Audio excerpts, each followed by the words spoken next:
¿Alguna vez te has sentido herido por las palabras o acciones de alguien y no pudiste evitar enojarte? La reacción humana más común ante la ofensa es la ira, pero la Biblia ofrece una alternativa que transforma. En Proverbios 19:11 leemos: la cordura del hombre detiene su furor, y su honra es pasar por alto la ofensa.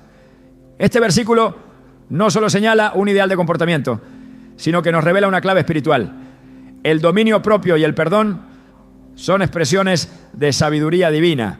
Hoy veremos cómo la palabra de Dios nos capacita para vivir libres de enojo, sin importar lo que otros hagan. Te mostraremos cómo cultivar una actitud imperturbable, alineada con el carácter de Cristo, y aprender a responder con paz, en lugar de reaccionar con rabia. ¿Estás listo para entender lo que Dios tiene reservado para ti cuando eliges la mansedumbre sobre la ira? Desde los primeros momentos de nuestra vida hemos sido moldeados por reacciones humanas. Aprendimos a llorar cuando algo no nos gustaba, a gritar cuando nos sentíamos frustrados, a golpear una mesa cuando alguien nos contrariaba. Estas respuestas parecen tan naturales que muchos creen que no hay forma de vivir sin ellas. Pero, ¿y si te dijera que no naciste para vivir dominado por tus emociones? ¿Y si el enojo no es parte de tu verdadera identidad? La Biblia nos presenta una verdad profunda que cambia por completo nuestra perspectiva. El enojo no define quién eres, ni mucho menos quién puedes llegar a ser. Cuando el apóstol Pablo describe el fruto del Espíritu en Gálatas 5, 22 a 23, no menciona el enojo como un atributo del creyente, sino que exalta la paciencia, la mansedumbre y el dominio propio. Esta revelación nos lleva a entender que Dios no nos diseñó para reaccionar con ira, sino para reflejar su carácter a través de la paz. A lo largo de las Escrituras vemos cómo los hombres y mujeres de Dios enfrentaron provocaciones mucho mayores de las que tú y yo podríamos imaginar. Sin embargo, muchos de ellos aprendieron a no reaccionar desde la carne, sino desde el Espíritu. Uno de los ejemplos más poderosos es el de Jesús mismo. Frente a la traición de Judas, la negación de Pedro, las acusaciones falsas y la brutalidad del castigo injusto, Jesús no maldijo, no gritó, no se defendió con ira. En Isaías 53, 7 se profetiza: angustiado él y afligido, no abrió su boca. Como cordero fue llevado al matadero, y como oveja delante de sus trasquiladores, enmudeció y no abrió su boca. Esa actitud no fue debilidad, fue dominio. Fue la manifestación más pura del autocontrol divino. Y si Cristo habita en ti, esa misma fuerza habita en ti también. Es común escuchar a personas decir: así soy yo, tengo mal carácter, como si se tratara de una justificación válida para dañar, gritar o guardar rencor. Pero la verdad es que ese así soy no tiene fundamento bíblico. En 2 Corintios 5, 17 se nos recuerda que si alguno está en Cristo, nueva criatura es. Las cosas viejas pasaron, he aquí todas son hechas nuevas. Este versículo es una invitación directa a dejar atrás las cadenas emocionales que durante años hemos arrastrado y abrazar una nueva forma de vivir, una que no reacciona sino que responde con sabiduría. Pero ¿por qué nos cuesta tanto? ¿Por qué el enojo parece surgir incluso cuando no lo queremos? La respuesta está en nuestra naturaleza caída. El pecado no solo afectó nuestra relación con Dios, sino también nuestra relación con nuestras emociones. Sin el Espíritu Santo gobernando nuestro interior, las emociones toman el control. Proverbios 25, 28 lo expresa con claridad. Como ciudad derribada y sin muro es el hombre cuyo espíritu no tiene rienda. Cuando no hay dominio propio, somos como una ciudad sin defensa, vulnerables a cualquier ataque, a cualquier comentario, a cualquier desacuerdo. El enojo entra y gobierna, destruyendo desde adentro. Sin embargo, la buena noticia es que no estamos solos en esta lucha. Dios nos ha dado su Espíritu precisamente para enseñarnos a vivir de forma diferente. El dominio propio no es un esfuerzo humano, es el fruto de una comunión constante con Dios. Mientras más tiempo pasas con Él, más te pareces a Él. Y mientras más te pareces a Él, menos espacio tiene el enojo para habitar en ti. En Juan 14, 27, Jesús nos dice: la paz os dejo, mi paz os doy. Yo no os la doy, como el mundo la da. No se turbe vuestro corazón, ni tenga miedo. Esa paz no es una emoción pasajera, es una fuerza espiritual que protege el corazón de las reacciones carnales. Piensa en Moisés, un hombre escogido por Dios para liderar una nación entera. Sin embargo, uno de los momentos más trágicos de su liderazgo fue cuando dejó que el enojo lo dominara. Dios le pidió que hablara la roca para que de ella saliera agua. Pero Moisés, cansado y molesto con el pueblo, golpeó la roca 2 veces con su vara. El agua salió, pero el costo fue alto. No entraría a la tierra prometida. Números 20, 10 a 12, narra este evento con dolorosa claridad. Moisés permitió que una emoción momentánea le robara una bendición eterna. ¿Cuántas veces nosotros, por un arranque de ira, dañamos una relación, decimos palabras que después nos pesan, o tomamos decisiones que nos cuestan años de restauración? La ira no solo nos daña a nosotros, también daña a quienes nos rodean. Un corazón que vive irritado es como un volcán a punto de estallar. Los que están cerca nunca saben cuándo llegará la erupción, pero viven con el temor de que ocurrirá. La palabra nos enseña que el enojo no debe gobernar ni siquiera por un día. Efesios 4, 26 a 27 dice: airaos, pero no pequéis, no se ponga el sol sobre vuestro enojo, ni deis lugar al diablo. Esto nos muestra que el enojo no resuelto abre la puerta al enemigo. Cada vez que guardamos ira, permitimos que el diablo siembre división, resentimiento y amargura en nuestro corazón. Entonces, ¿qué podemos hacer? ¿Cómo se vive una vida sin enojo constante? El primer paso es entender que el enojo no es una emoción inevitable, sino una elección.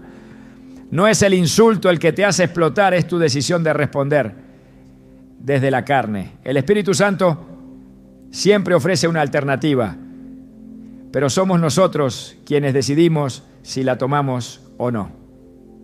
En Colosenses 3, 12 a 13, Pablo nos exhorta: vestíos pues como escogidos de Dios, santos y amados, de entrañable misericordia, de benignidad, de humildad, de mansedumbre, de paciencia, soportándoos unos a otros y perdonándoos unos a otros si alguno tuviere queja contra otro. De la manera que Cristo os perdonó, así también hacedlo vosotros. La mansedumbre y la paciencia no llegan por accidente, se visten intencionalmente. Cada día debes decidir qué tipo de persona vas a ser. Alguien guiado por las emociones o alguien guiado por el Espíritu. Uno de los grandes errores que muchos cometen es pensar que controlar el enojo es reprimirlo. Pero no se trata de hacer fuerza para callar lo que sentimos. Se trata de permitir que Dios transforme lo que sentimos desde la raíz. Cuando una raíz es sana, el fruto es sano. Por eso David en el Salmo 51, 10 clama: crea en mí, oh Dios, un corazón limpio y renueva un espíritu recto dentro de mí. No le pidió a Dios que lo ayudara a contenerse. Le pidió un corazón nuevo. Y eso es precisamente lo que tú necesitas si quieres dejar de enojarte y molestarte por todo. Un corazón nuevo que no reaccione con ira, sino que responda con amor. También es importante rodearte de ambientes que alimenten la paz. Proverbios 22, 24 a 25 nos advierte: no te entremetas con el iracundo, ni te acompañes con el hombre de enojos, no sea que aprendas sus maneras y tomes lazo para tu alma. Las emociones son contagiosas. Si te rodeas de personas que explotan por todo, que viven criticando, que se irritan con facilidad, terminarás adoptando esa forma de vida. Pero si te rodeas de personas que viven en el Espíritu, que buscan la paz, que se dominan a sí mismas, tú también empezarás a crecer en ese fruto. Ahora bien, no basta con evitar el enojo, hay que reemplazarlo. Jesús enseñó esto de forma magistral. En Mateo 5:44 dijo: amad a vuestros enemigos, bendecid a los que os maldicen, haced bien a los que os aborrecen, y orad por los que os ultrajan y os persiguen. Esto es mucho más que no enojarse. Es amar activamente a quienes te hieren. Es responder con el bien ante el mal. Este tipo de respuesta no es humana, es divina. Solo alguien lleno del Espíritu puede actuar así. Pero es justamente esa respuesta la que te convierte en verdadero hijo del reino. Cuando comienzas a vivir así, algo cambia en ti. Ya no eres esclavo de tus emociones. Ya no reaccionas como antes. Ya no vives al ritmo de los demás. Vives al ritmo del cielo. Romanos 8:14 lo resume en una sola frase: porque todos los que son guiados por el Espíritu de Dios, estos son hijos de Dios. Ser guiado por el Espíritu significa ser guiado incluso en tus reacciones. Significa que incluso cuando alguien te hiere, tú puedes elegir honrar a Dios con tu respuesta. Imagina cómo cambiaría tu vida si lograras esto. Imagina tu hogar lleno de paz. Imagina tus relaciones sanadas. Imagina un corazón libre de cargas, de resentimientos, de explosiones emocionales. Esa vida es posible. No es perfecta, pero está llena de la presencia de Dios. Y cuando su presencia llena tu vida, no hay espacio para la ira. Solo hay espacio para el amor, la gracia y el dominio propio. No se trata de fingir que nada nos afecta, se trata de aprender a dejar que Dios gobierne incluso aquello que nos afecta. Cada vez que te sientas tentado a explotar, recuerda quién eres en Cristo.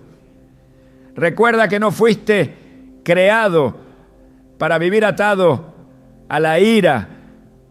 Fuiste creado para reflejar la paz del cielo en la tierra.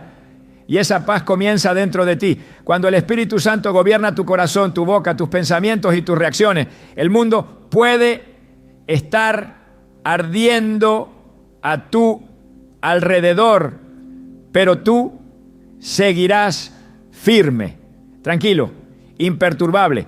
No porque no sientas, no, sino porque has aprendido a confiar en el que te sostiene. Y así, paso a paso, tu carácter será moldeado. Cada pequeña victoria sobre el enojo será una gran victoria en lo espiritual. Porque no estás solo, Dios está contigo, enseñándote a vivir de una manera nueva, a vivir con dominio, con paz, con gracia. Y cada vez que lo logres, cada vez que elijas no reaccionar, estarás dando un paso más hacia la imagen perfecta de Cristo en ti. Ese es el llamado, esa es la promesa y esa es la vida que puedes empezar a vivir hoy. El corazón humano tiene una tendencia natural a guardar memoria del agravio. Cuando alguien nos hiere, cuando una palabra injusta se clava en el alma o una acción inesperada rompe la armonía, todo dentro de nosotros clama por justicia, por una respuesta que equilibre la balanza. Pero lo que a menudo se nos escapa es que esa balanza ya fue equilibrada en la cruz. La Biblia no presenta el perdón como una sugerencia suave para tiempos de calma, sino como una orden firme del cielo, un mandato que libera, transforma y protege el alma de ser atrapada por las cadenas invisibles del rencor. Jesús fue claro. En Marcos 11:25 dijo: Y cuando estéis orando, perdonad si tenéis algo contra alguno, para que también vuestro Padre que está en los cielos os perdone a vosotros vuestras ofensas. La condición no deja espacio a excusas. Si no perdonas, no puedes ser perdonado. Esta verdad es tan contundente que deja al descubierto la gravedad de guardar enojo en el corazón. No se trata solo de una emoción incómoda, sino de un obstáculo espiritual que impide el fluir de la gracia divina en la vida de quien se rehúsa a soltar la ofensa. El perdón es la herramienta que Dios nos dio para romper con el ciclo perpetuo del enojo. Cada vez que decidimos no perdonar, abrimos la puerta al resentimiento.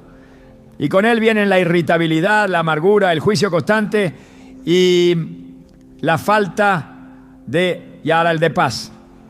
En Hebreos 12:15 se nos advierte: mirad bien, no sea que alguno deje de alcanzar la gracia de Dios, que brotando alguna raíz de amargura os estorbe, y por ella muchos sean contaminados.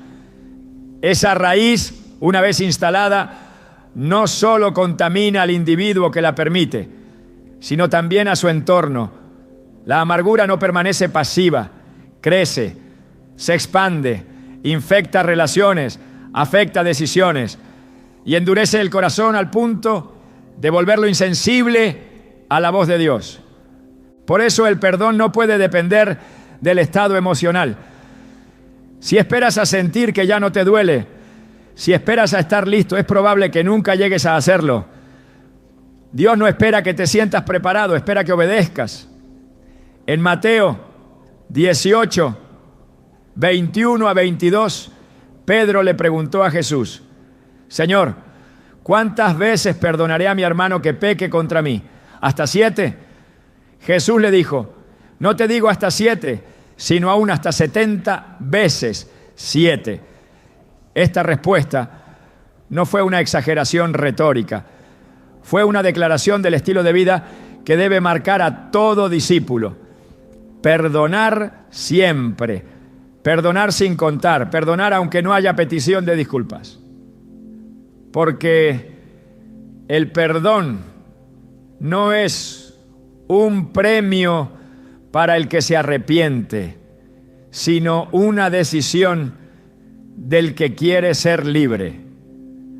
La verdadera dificultad del perdón radica en que toca lo más profundo de nuestra justicia humana. Algo en nosotros se revela ante la idea de soltar una deuda que aún sentimos que existe. Sin embargo, Jesús ilustró esta realidad de forma clara en la parábola del siervo sin misericordia. En Mateo 18, 23 a 35, un siervo que había sido perdonado de una deuda impagable se negó a perdonar una deuda insignificante que otro siervo tenía con él. El resultado fue severo. El rey, al enterarse, revocó su perdón y lo entregó a los verdugos.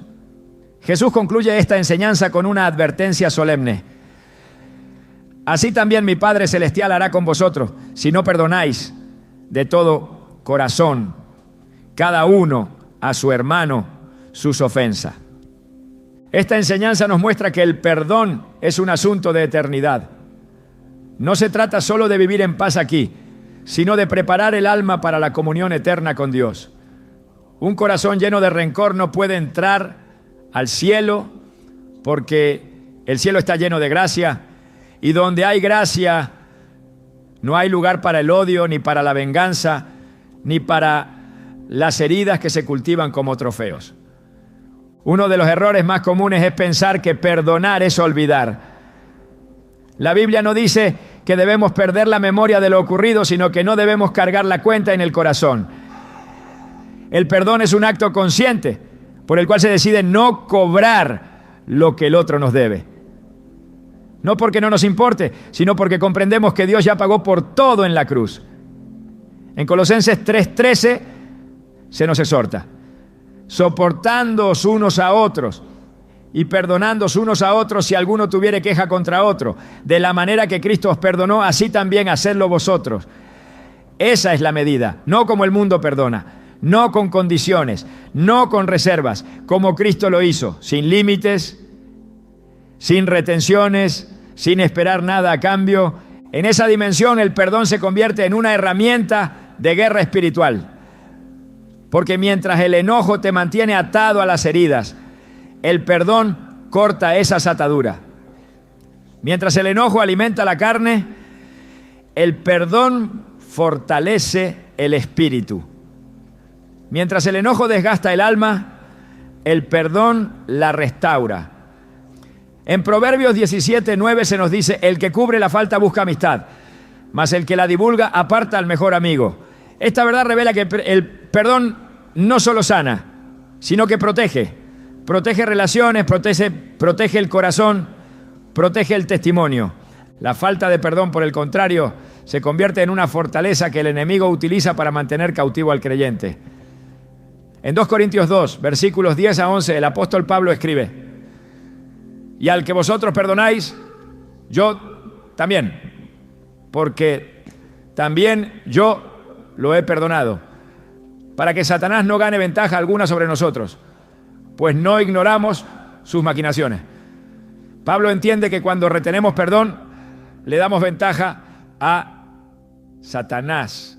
Cada vez que alimentamos la ira, el enemigo encuentra terreno fértil para sembrar división, resentimiento y orgullo. Por eso perdonar es un acto de guerra, de obediencia y de sabiduría. El perdón también tiene un impacto directo sobre la oración. Jesús enseñó en Mateo 6:14 a 15: porque si perdonáis a los hombres sus ofensas, os perdonará también a vosotros vuestro Padre Celestial.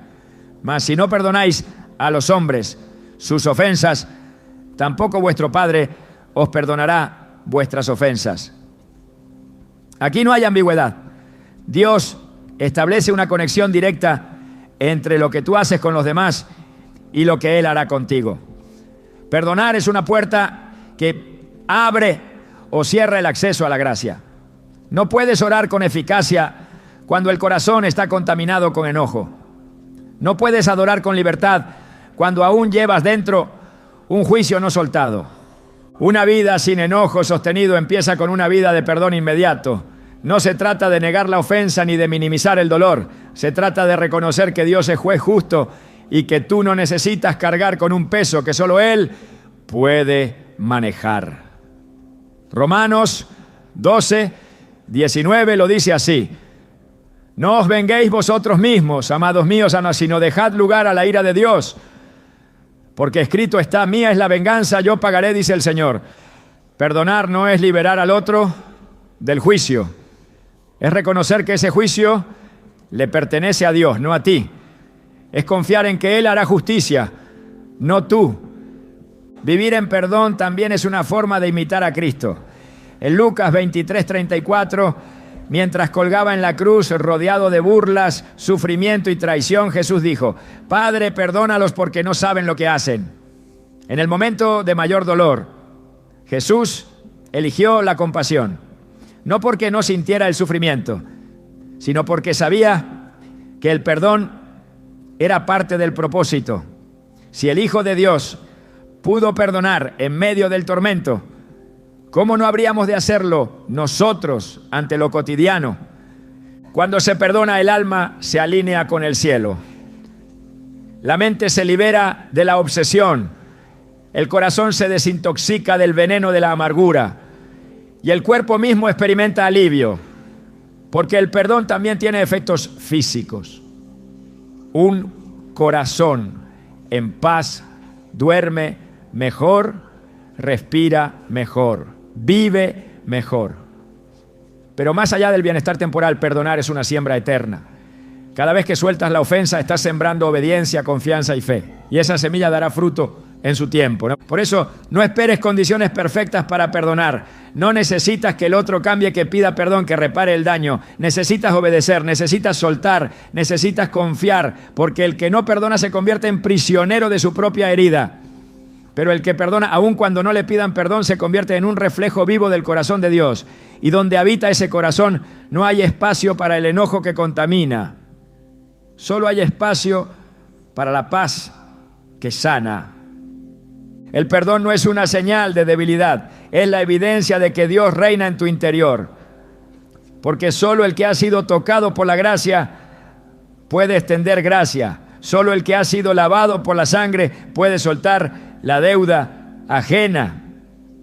Solo el que ha sido transformado puede elegir responder con amor incluso cuando ha sido herido. Esa es la marca del verdadero discípulo, vivir con un corazón limpio, libre, dispuesto a perdonar, no una vez, sino siempre. Porque esa es la vida que refleja a Cristo. Y esa es la vida que tú fuiste llamado a vivir. Una de las verdades más difíciles de aceptar es que Dios permite ciertas ofensas en nuestras vidas con un propósito más alto de lo que podemos imaginar.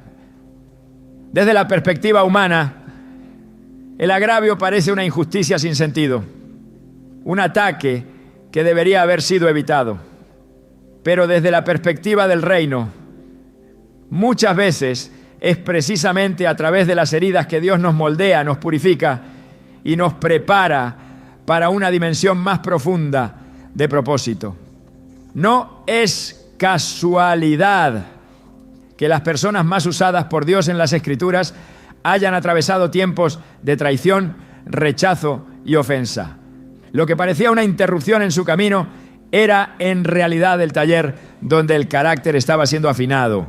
José, el hijo de Jacob, es una figura clave para entender esta verdad espiritual. Vendido por sus propios hermanos, arrancado de su hogar, acusado injustamente, encarcelado sin causa. Todo en su historia parecía ir en dirección opuesta a la promesa que Dios le había revelado en sueños.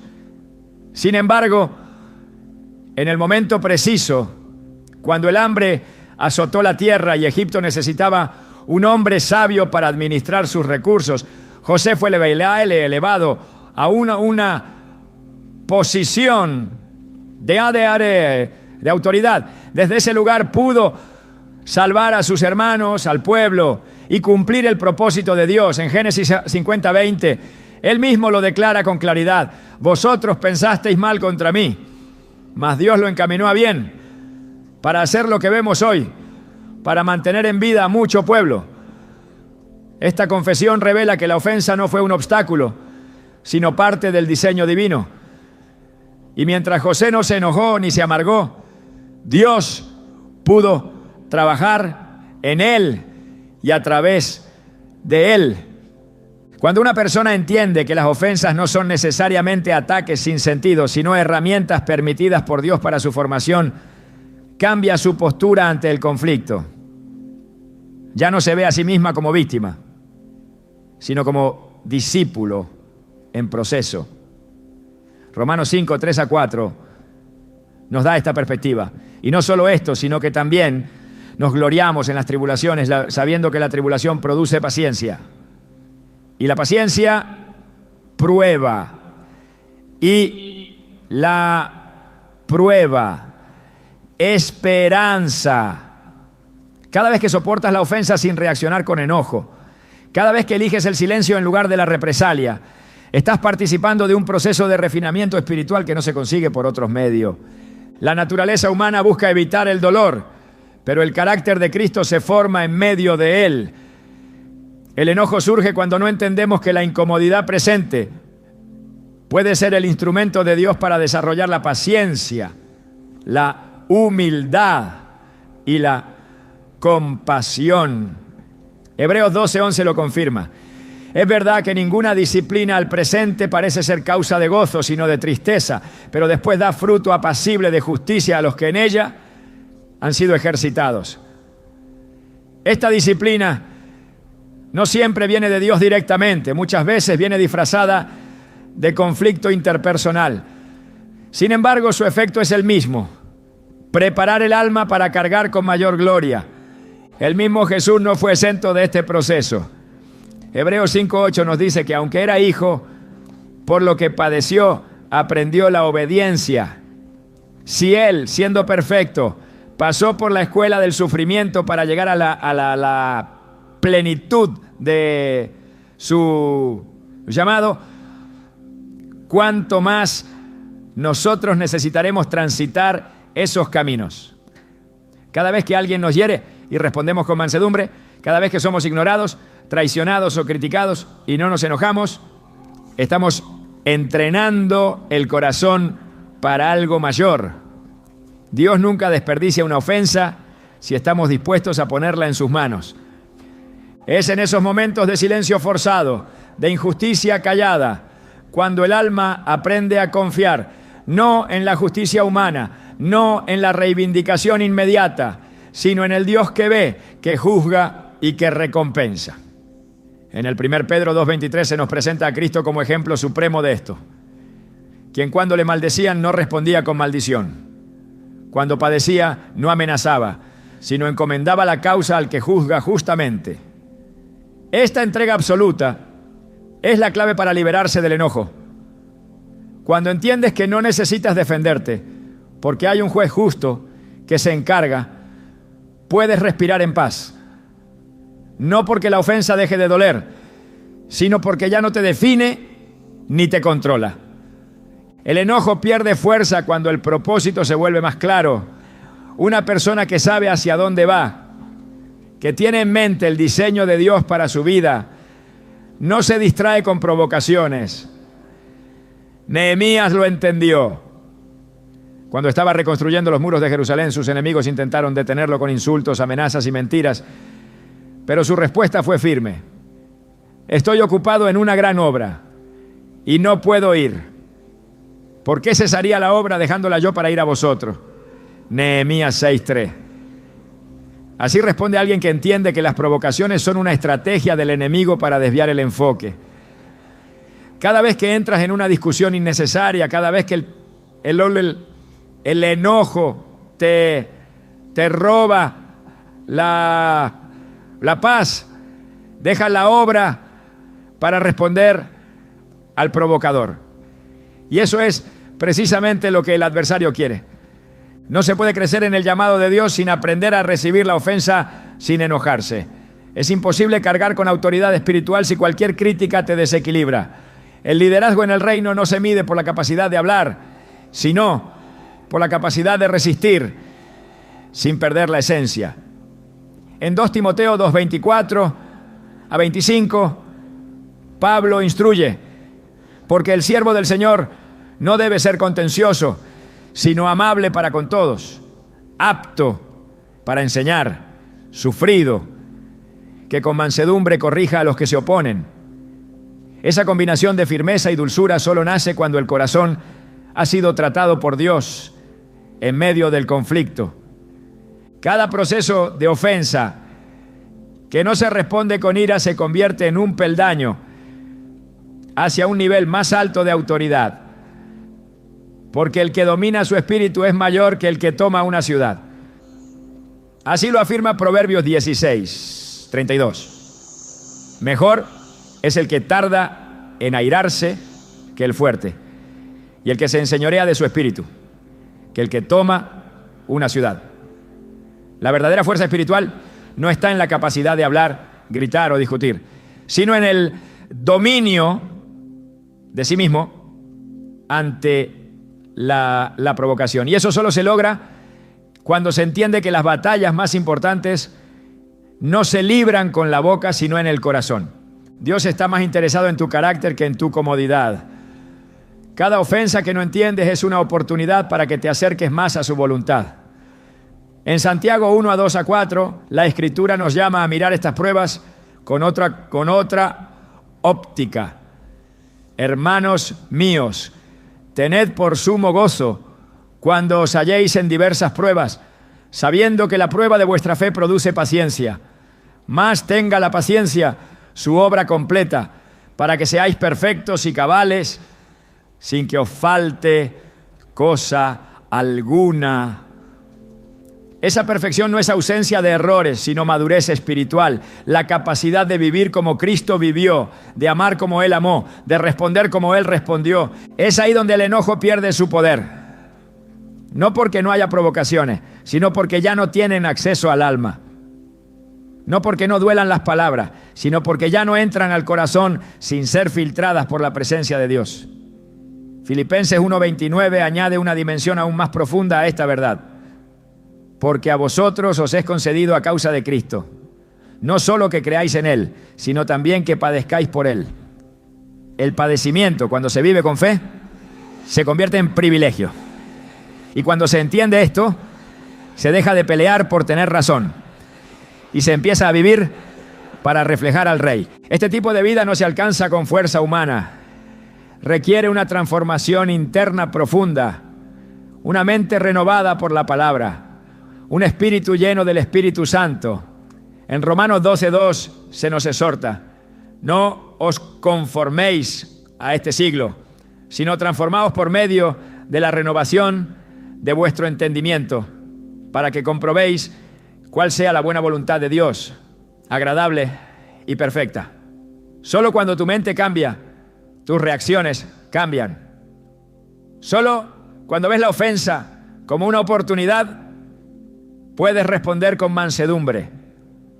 Solo cuando entiendes que todo coopera para tu bien, eliges la paz por encima de la pelea.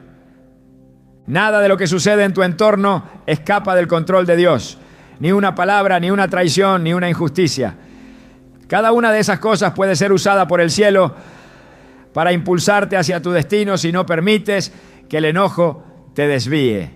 Génesis 45:7 muestra esta visión cuando José le dice a sus hermanos: Dios me envió delante de vosotros para preservaros posteridad sobre la tierra y para daros vida por medio de gran liberación. Él no se enfocó en lo que le hicieron, sino en lo que Dios hizo con eso. Y ese es el secreto para vivir sin enojo. Mirar más allá de la ofensa y ver la mano de Dios obrando. Cada vez que eliges no molestarte, estás honrando el proceso que Dios permite. Cada vez que callas cuando podrías responder, estás diciendo con tus acciones que confías más en el propósito que en tu necesidad de ser entendido. Cada vez que perdonas sin que te pidan perdón, estás participando del carácter de Cristo. Y en ese camino el alma se fortalece, el corazón se purifica y el testimonio se consolida. No es un camino fácil. Requiere rendición diaria, pero es el camino que lleva a la madurez, a la autoridad verdadera, a la plenitud del propósito. Es el camino que Dios preparó para los que desean vivir como verdaderos hijos de luz. Porque el enojo puede parecer una reacción natural, pero la respuesta del reino es sobrenatural. Y tú fuiste llamado a lo sobrenatural, no para ser esclavo de tus emociones, sino para ser reflejo del cielo en la tierra. Y ese reflejo comienza en cómo eliges responder cuando alguien te hiere. Ahí se prueba tu carácter, ahí se revela tu madurez, ahí comienza la verdadera victoria. La mansedumbre no es un gesto pasivo ni una señal de debilidad. A los ojos del mundo, quien no responde, quien guarda silencio, quien soporta sin replicar, es considerado débil. Pero en el reino de Dios, ese comportamiento revela una fuerza interior que no todos poseen. La mansedumbre no es el vacío de carácter, sino la plenitud del dominio propio. Es una virtud que refleja el corazón del Padre y revela a Cristo en quien la practica. Cuando Jesús dijo en Mateo 5:5, bienaventurados los mansos, porque ellos recibirán la tierra, estaba estableciendo una ley espiritual que contradice la lógica humana. El mundo enseña que se conquista con agresión, que se vence con imposición, que se gana discutiendo y dominando. Pero el reino enseña que se conquista cediendo, que se vence sirviendo, que se gana cuando se elige no pelear. En la Escritura la mansedumbre aparece una y otra vez como una señal de sabiduría verdadera. Santiago 3:13 lo plantea con claridad. ¿Quién es sabio y entendido entre vosotros? Muestre por la buena conducta sus obras en sabia mansedumbre. Esa frase es una llamada a revisar no lo que decimos, que no, sino cómo lo decimos. No basta con tener razón si el corazón está lleno de dureza. No basta con decir la verdad si se hace sin compasión. La sabiduría del cielo no se impone, se expresa con mansedumbre. Y esa mansedumbre tiene poder, poder para desarmar al ofensor, poder para sanar al herido, poder para contener la ira que amenaza con destruir relaciones y apagar el fuego del espíritu. El verdadero poder no se demuestra en la capacidad de gritar más fuerte, sino en la habilidad de mantener la calma cuando todo alrededor busca provocar. Proverbios 15, 1 afirma: la blanda respuesta quita la ira, mas la palabra áspera hace subir el furor. Este principio sencillo y directo es una llave espiritual. La mansedumbre tiene la capacidad de interrumpir el ciclo de la ira. Cuando alguien ataca con palabras, lo natural es responder con más dureza.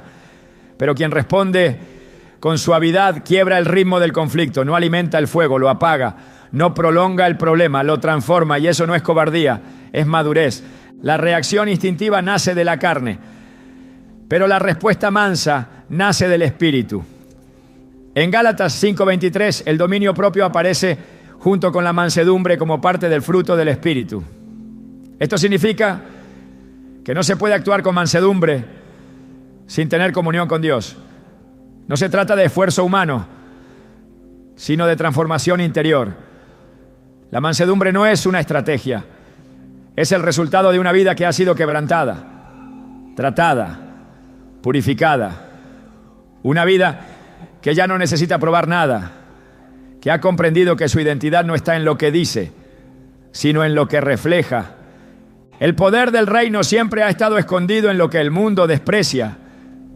En la cruz, el mayor acto de victoria se presentó como el momento de mayor debilidad. Jesús, colgado, sangrando, humillado, parecía haber sido derrotado. Pero en ese silencio, en esa entrega, en esa mansedumbre perfecta se estaba desatando la mayor conquista espiritual de la historia. En Isaías 53, 7 se describe así: angustiado él y afligido, no abrió su boca. Como cordero fue llevado al matadero, y como oveja delante de sus trasquiladores, enmudeció y no abrió su boca. Esa mansedumbre no fue resignación, fue autoridad contenida, fue amor gobernando el alma, fue obediencia llevada al extremo. Cuando se aprende a vivir así, los conflictos ya no tienen poder para desestabilizar. Las palabras hirientes ya no penetran con la misma fuerza. La crítica ya no perfora el corazón, porque éste ha sido escondido en Dios. Colosenses 3:12 lo confirma al decir: vestíos pues como escogidos de Dios, santos y amados, de entrañable misericordia, de benignidad, de humildad, de mansedumbre, de paciencia. Estas no son actitudes opcionales para los creyentes, son ropajes espirituales que deben llevarse cada día. Así como uno no sale a la calle sin vestirse, tampoco debe salir al mundo sin cubrirse con estas virtudes. Y entre todas ellas, la mansedumbre actúa como escudo que impide que el enojo encuentre una entrada al corazón. Pero no se puede fingir mansedumbre. No se trata de sonreír por fuera y arder por dentro. La mansedumbre verdadera nace cuando el corazón ha aprendido a confiar, cuando ya no se busca la última palabra, sino la paz, cuando ya no se ha renunciado al orgullo de tener la razón y se ha abrazado la humildad de ser como Cristo. Jesús no perdió autoridad por guardar silencio ante sus acusadores. Al contrario, su silencio fue una declaración de quién era realmente. No necesitaba defenderse, porque su vida hablaba más fuerte que cualquier argumento. En el 1 Pedro 3:4 se habla del incorruptible ornato de un espíritu afable y apacible que es de grande estima delante de Dios. Esa belleza interna, invisible a los ojos del mundo, es lo que Dios valora. Y quien la posee vive con una libertad que no depende de cómo lo traten los demás. La mansedumbre transforma la manera de responder, pero también cambia la forma de mirar a los demás. No se ve al agresor como enemigo, sino como alguien que también necesita gracia. No se busca la revancha, se busca la redención. No se desea que el otro pague por lo que dijo, sino que sea alcanzado por el mismo amor que nos alcanzó.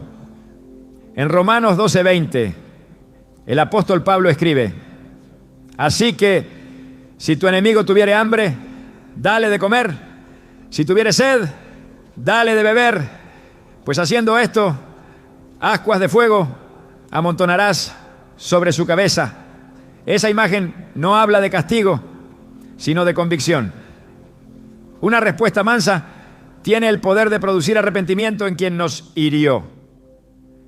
No porque lo humille, sino porque lo confronta con una realidad más elevada.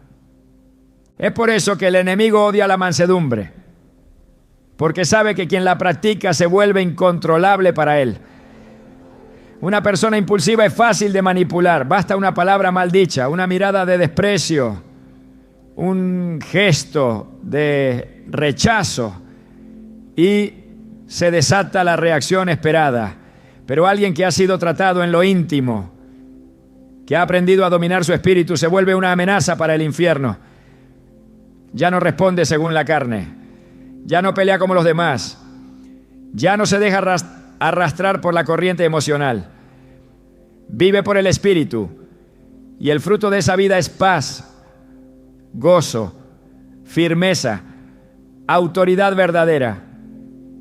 No se puede avanzar en el propósito de Dios sin este fruto.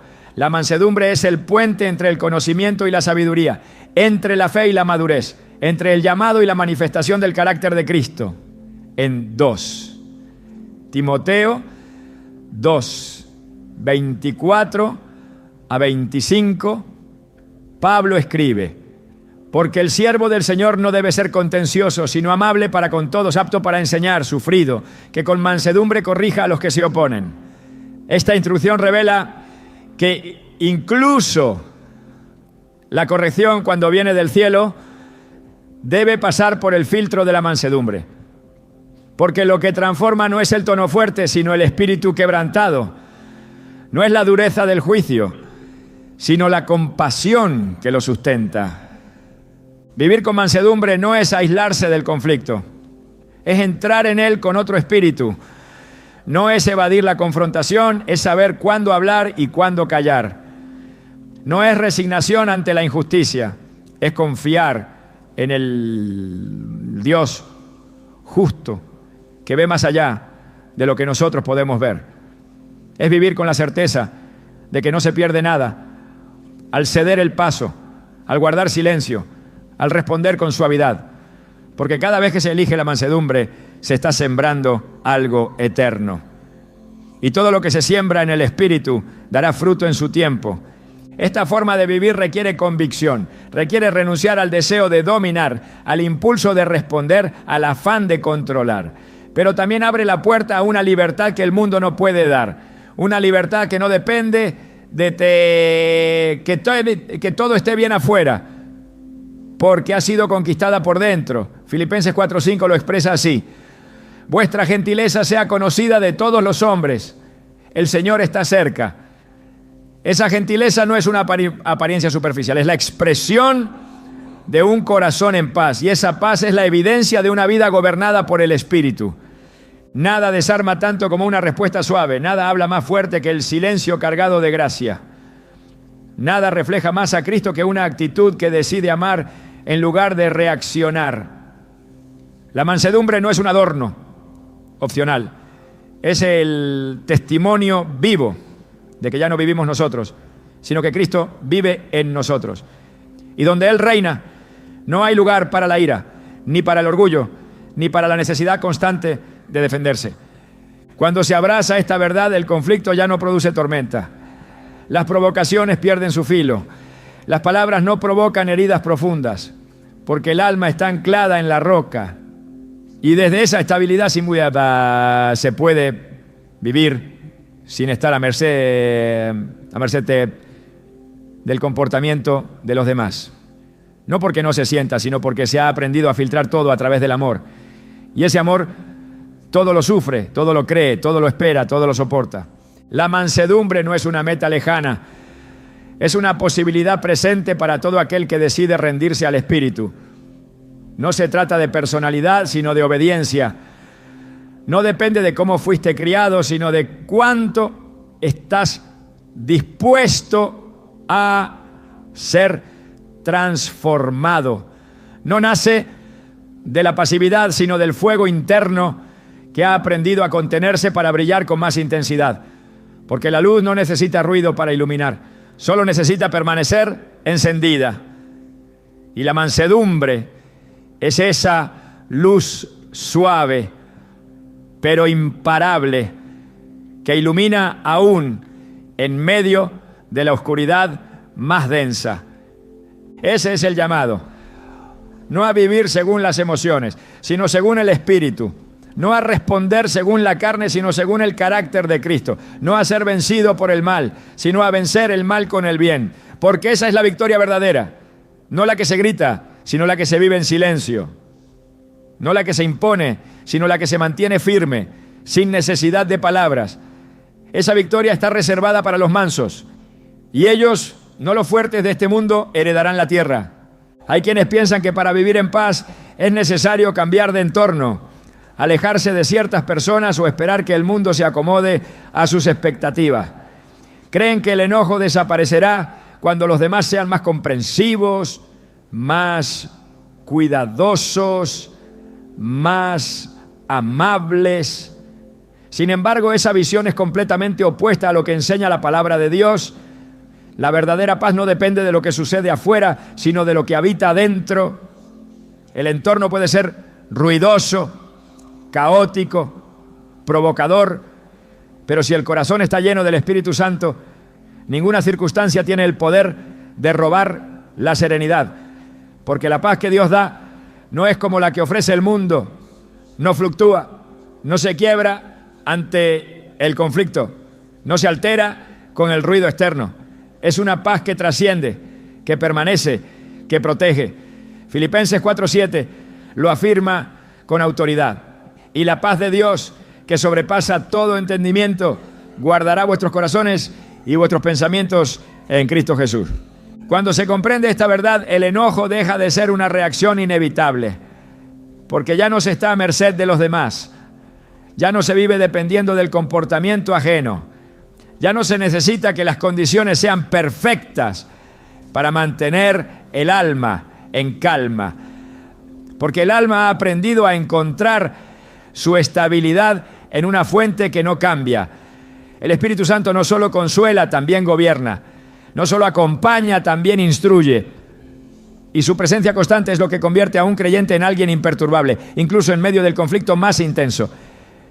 Jesús lo enseñó claramente en Juan 14:27. Antes de partir dijo a sus discípulos: la paz os dejo, mi paz os doy. Yo no os la doy como el mundo la da. No se turbe vuestro corazón ni tenga miedo. Esta declaración es una promesa, pero también un mandato. No se trata de una paz circunstancial, sino de una posesión interior. Él no dijo que todo estaría en orden alrededor, sino que había dejado en ellos algo que nadie podría quitar. El mandato es claro: no dejar que el corazón se turbe. Y eso implica una decisión. No se trata de controlar las emociones por la fuerza, sino de rendirlas a la autoridad del Espíritu. Porque donde Él reina, el enojo no puede establecerse. El problema no está en las provocaciones, sino en cómo se responden. Las provocaciones no se pueden evitar, pero sí se puede decidir desde qué lugar interior se reacciona. Romanos 8:6 explica esta dinámica espiritual. Porque el ocuparse de la carne es muerte, pero el ocuparse del Espíritu es vida y paz. El enojo nace cuando la mente está enfocada en la carne, en el yo, en el orgullo herido, en la necesidad de tener razón. Pero cuando la mente está enfocada en el Espíritu, la respuesta cambia. Ya no se busca el conflicto, sino la armonía. Ya no se reacciona con furia, sino con sabiduría. Porque la paz no es el resultado de lo externo, sino la evidencia de una vida gobernada desde lo alto. La Escritura no solo presenta la paz como un fruto, sino como una garantía para quienes caminan conforme a la voluntad de Dios. Isaías 26:3 lo expresa con precisión. Tú guardarás en completa paz a aquel cuyo pensamiento en ti persevera, porque en ti ha confiado. Esta paz completa no es fragmentaria ni condicionada, es continua, firme, sólida. Y la clave está en la mente. Quien fija sus pensamientos en Dios, quien no se deja arrastrar por la ofensa, por la crítica o por el ruido emocional del entorno, experimenta una estabilidad que el mundo no puede comprender ni imitar. No porque ignore el conflicto, sino porque ha elegido no ser parte de él. El enemigo lo sabe que si logra alterar la paz del creyente, debilita su discernimiento, apaga su gozo, contamina su testimonio. Por eso utiliza personas, palabras, actitudes y situaciones para provocar irritación, para sembrar molestias, para activar la carne. Pero el creyente que está lleno del Espíritu no reacciona desde la carne, sino que responde desde la naturaleza divina. En 2 Pedro 1, 3-4 se nos recuerda que por medio de las promesas divinas llegáis a ser participantes de la naturaleza divina, habiendo huido de la corrupción que hay en el mundo a causa de la concupiscencia. Esa participación en la naturaleza de Dios no es algo simbólico, es real y se evidencia en la forma en que se manejan las emociones, en la manera de vivir, de hablar, de tratar a los demás. La paz no es una teoría, es una manifestación concreta de que Dios gobierna el interior. Cuando se camina con el Espíritu, ya no se depende de que el ambiente sea favorable. Ya no se exige que los demás cambien para estar bien. Se ha entendido que la victoria no está en ganar una discusión, sino en no perder la paz. Y eso solo se logra cuando el interior ha sido disciplinado por la palabra. En Colosenses 3:15 se presenta un principio esencial.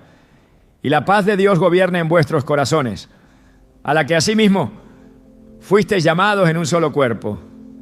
Y sed agradecidos. No se trata solo de tener paz, sino de permitir que ella gobierne. Es decir, que dirija las decisiones, que influya en las reacciones, que marque el tono de cada respuesta. La paz no debe ser un accesorio ocasional, sino una autoridad permanente, ¿no? Este gobierno espiritual transforma la forma de interpretar lo que sucede alrededor. Ya no se toma todo como ataque personal, ya no se responde desde la susceptibilidad. Se empieza a ver a las personas y a las circunstancias con ojos redimidos. Se reconoce que muchas veces el otro actúa desde su propio dolor, desde su confusión, desde su ceguera. Y eso despierta compasión, no enojo, porque el que está lleno del Espíritu no se irrita fácilmente. Como dice 1 Corintios 13:5, el amor no hace nada indebido, no busca lo suyo, no se irrita, no guarda rencor. Ese amor no es emocional, es espiritual. Es el amor de Dios derramado por el Espíritu en el corazón de los que creen. Y ese amor produce paz. Cuando el corazón ha sido entrenado en esta dimensión, el conflicto ya no tiene el mismo efecto. Se pueden escuchar palabras duras sin que penetren como antes. Se pueden enfrentar desacuerdos sin levantar la voz. Se puede caminar entre provocaciones sin perder el equilibrio. Porque la raíz del alma está enraizada en algo más profundo. Salmo 119, 165 declara: mucha paz tienen los que aman tu ley, y no hay para ellos tropiezo. No se tropieza cuando se está afirmado en la palabra, no se cae cuando el corazón se ha rendido a la autoridad del cielo. Y por eso el enojo ya no encuentra dónde alojarse. Esto no significa indiferencia ni pasividad. La paz del Espíritu no anestesia, purifica, no ignora el dolor, lo sana, no evade la verdad, la habla con gracia, porque el Espíritu no solo consuela, también corrige. Pero su corrección no nace del enojo, sino del amor. Y cuando se habla desde esa dimensión, incluso la confrontación se convierte en un acto redentor. Gálatas 6:1 lo enseña así. Hermanos, si alguno fuere sorprendido en alguna falta, vosotros que sois espirituales, restauradle con espíritu de mansedumbre, considerándote a ti mismo, no sea que tú también seas tentado. Esa restauración solo es posible cuando hay dominio, cuando hay paz, cuando el alma no está herida, sino sanada. Por eso es tan importante cultivar diariamente esa conexión con el Espíritu. No se puede responder con paz si no se ha recibido paz. No se puede vivir sin enojo si el corazón no ha sido expuesto a la presencia de Dios. La comunión diaria no es un ritual, es una necesidad vital. Es en la oración, en la meditación de la palabra, en la adoración sincera, donde se renueva la paz interior. Y solo cuando esa paz ha sido renovada, se puede salir al mundo sin temor a ser alterado por lo externo. Una vida gobernada por el Espíritu es una vida que elige la paz por encima de la razón, la mansedumbre por encima del orgullo, la gracia por encima de la reacción impulsiva. Es una vida que ya no busca controlar el entorno, sino que ha aprendido a gobernar su interior. Y desde ese lugar puede enfrentar cualquier situación sin ceder al enojo, porque ha entendido que el entorno no determina su estado emocional, lo determina el Espíritu Santo. Y donde Él está, hay libertad. Donde Él reina, hay dominio. Donde Él habita, el enojo ya no tiene poder, porque todo ha sido rendido a su señorío. Y la paz entonces se convierte en el nuevo ritmo del alma. Cada palabra que pronunciamos, cada gesto que expresamos y cada pensamiento que dejamos avanzar en nuestro interior revela la voz que estamos escuchando. No existe neutralidad en el ámbito espiritual. Toda respuesta nace de una fuente. Y esa fuente es o la carne o el espíritu. Lo que decimos cuando somos provocados, la forma en que respondemos al desprecio o a la incomprensión y la actitud con la que enfrentamos la ofensa son señales claras de quién está al mando en nuestro corazón. Gálatas 5:16 no deja margen a interpretaciones humanas. Digo pues, andad en el Espíritu y no satisfagáis los deseos de la carne. El mandato es directo, el camino está trazado, pero también lo está el conflicto. La carne exige reacción, el Espíritu ofrece dirección, y entre ambas voces el alma debe elegir. El enojo no brota solo por lo que otros hacen, brota por lo que aún no ha sido rendido dentro de nosotros. Brota cuando dejamos de andar en el Espíritu, cuando cedemos terreno, cuando permitimos que el impulso momentáneo tenga más peso que la obediencia constante. En esos momentos nuestras reacciones dejan de ser reflejo del reino y se convierten en reflejo de la vieja naturaleza. Romanos 6:16 lo expresa con contundencia. ¿No sabéis que si os sometéis a alguien como esclavos para obedecerle, sois esclavos de aquel a quien obedecéis, sea del pecado para muerte, o sea de la obediencia para justicia? Cada vez que se responde desde la carne, se está obedeciendo a la carne. Cada vez que se responde desde el Espíritu, se está sometiendo a Dios. La Escritura nunca oculta la lucha interior del creyente. Pablo la expone con claridad en Romanos 7, cuando describe la batalla entre el querer y el hacer, entre el deseo de obedecer y la fuerza del pecado que aún intenta dominar. Pero también ofrece la salida. Romanos 8:13 declara: porque si vivís conforme a la carne, moriréis. Mas si por el Espíritu hacéis morir las obras de la carne, viviréis. La carne no se educa, se crucifica, no se negocia con ella, se somete a la autoridad del Espíritu. Y esa rendición se prueba sobre todo cuando llega la provocación. Cuando alguien dice algo injusto, cuando una situación desata frustración, cuando el alma quiere alzarse y Dios dice, permanece en silencio. Es ahí donde se revela quién gobierna realmente. Jesús no enseñó teorías, vivió cada una de las verdades que proclamó. En Mateo 26, durante su arresto, uno de sus discípulos reaccionó con violencia y cortó la oreja del siervo del sumo sacerdote. La reacción era comprensible, pero Jesús, firme en su propósito y lleno del Espíritu, le dijo, vuelve tu espada a su lugar, porque todos los que tomen espada, a espada perecerán. Esa respuesta fue la manifestación de un corazón gobernado por el cielo. No había confusión, no había ira, solo una decisión inquebrantable de no ceder al impulso humano, sino de mantenerse alineado al plan divino. El Espíritu Santo no suprime las emociones, las redirige, no anula la personalidad, la purifica, no calla la voz del alma, la ordena bajo el señorío de Cristo. Por eso, cuando se camina con Él, cada palabra empieza a ser medida, cada pensamiento filtrado, cada respuesta tratada antes de salir.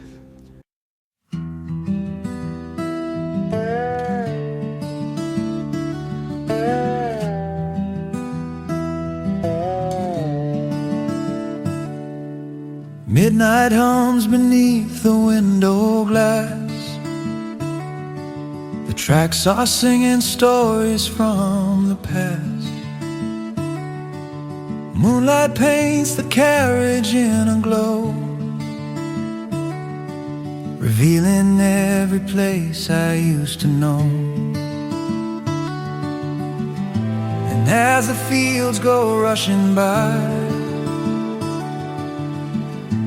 feel the echoes rising in the night. On this moon,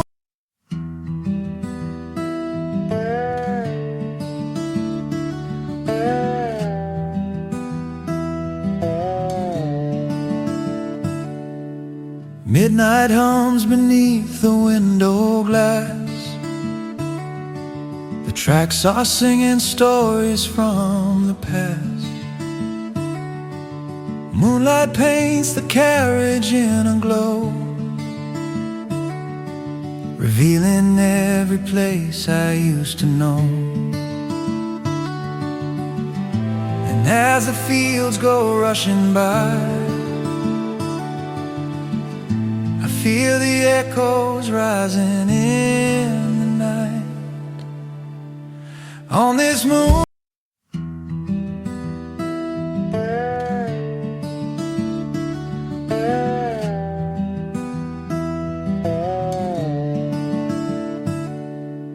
midnight hums beneath the window glass. The tracks are singing stories from the past. Moonlight paints the carriage in a glow, revealing every place I used to know. And as the fields go rushing by, feel the echoes rising in the night. On this moon,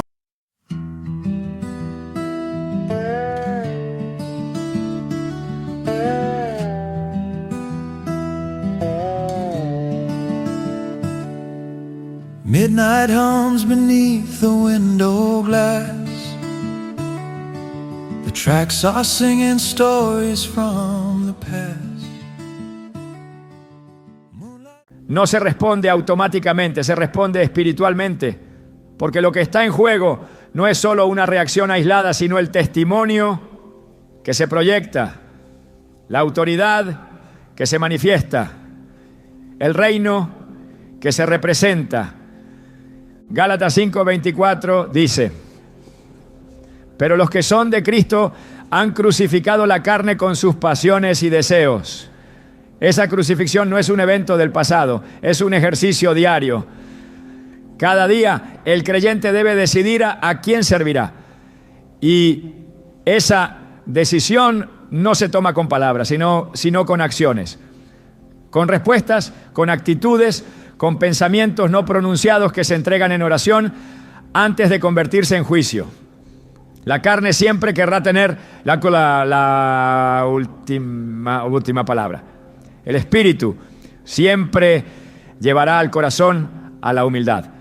Y mientras más se escoge al espíritu, más muere el orgullo. Mientras más se alimenta la vida interior, menos poder tiene la provocación. No se puede caminar en el espíritu de forma intermitente. No se puede ser espiritual solo en tiempos de adoración y carnal en medio de una discusión. El mismo espíritu que guía en lo secreto es el que debe gobernar en lo público. El que instruye en la palabra es el que también debe frenar la lengua cuando el alma quiere defenderse. Santiago 3:8-10 revela la gravedad del mal uso de la lengua. Pero ningún hombre puede domar la lengua, que él es un mal que no puede ser refrenado, llena de veneno mortal. Con ella bendecimos al Dios y Padre, y con ella maldecimos a los hombres que están hechos a la semejanza de Dios. De una misma boca proceden bendición y maldición. Hermanos míos, esto no debe ser así. La transformación comienza cuando el creyente se da cuenta de que su boca no puede ser usada por dos señores.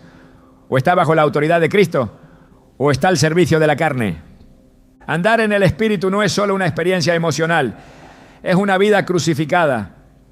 Una vida que ha aprendido a callar cuando quiere hablar, a esperar cuando quiere correr, a perdonar cuando quiere señalar, a amar cuando todo dentro de sí pide distancia.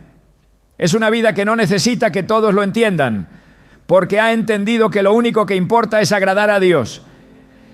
Y agradar a Dios implica obedecer, incluso cuando el alma no lo desea, incluso cuando la justicia humana grita por una respuesta. En Efesios 4:29-31 se nos presenta una guía práctica de cómo luce una vida así. Ninguna palabra corrompida salga de vuestra boca, sino la que sea buena para la necesaria edificación. No contristéis al Espíritu Santo de Dios. Quítense de vosotros toda amargura, enojo, ira, gritería y maledicencia. Cada instrucción aquí mencionada es un reflejo de una vida gobernada. No se trata solo de evitar malas palabras.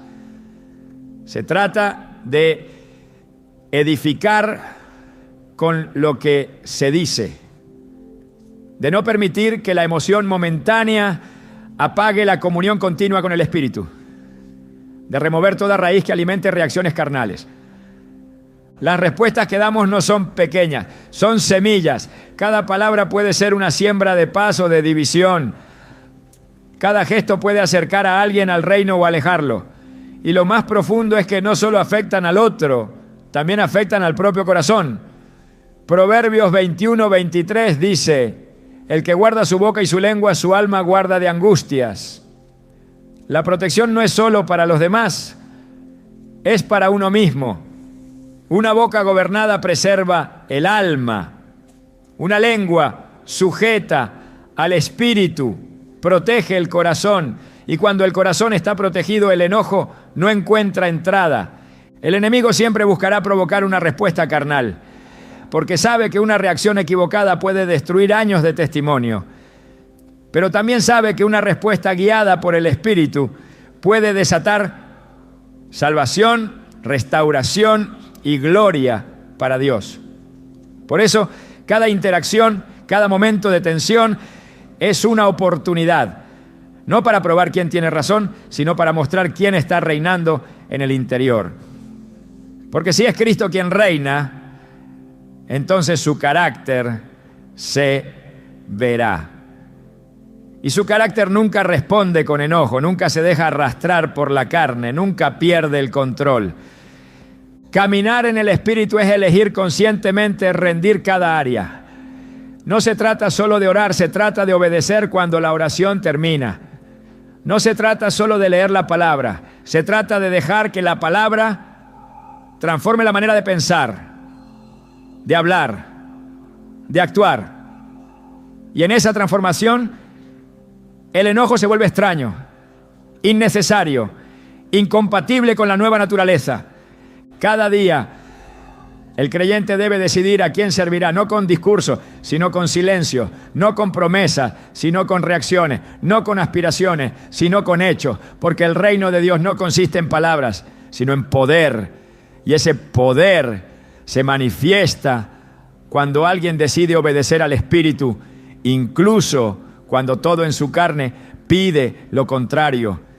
Ese es el verdadero dominio, no el que se impone con fuerza, sino el que se sujeta por amor.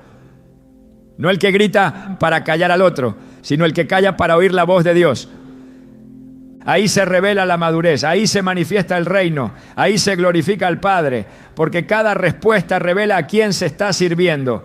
Y solo uno es digno de ser obedecido, solo uno puede transformar el alma, solo uno puede llevar a vivir una vida donde el enojo ya no encuentra lugar, donde la carne ha sido crucificada, donde el Espíritu ha tomado el trono y donde cada palabra, cada gesto y cada silencio gritan sin necesidad de sonido que Cristo vive, reina y gobierna.